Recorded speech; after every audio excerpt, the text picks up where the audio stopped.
Okay, so real quick, I said I'd show you how to do this. I'd take your retaining clip off of your sprocket.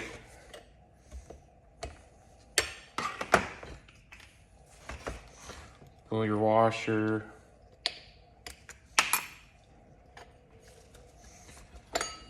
Pull your clutch drum, bearing.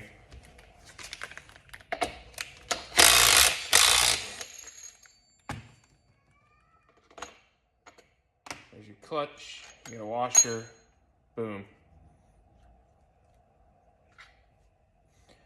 There's your oil pump worm gear.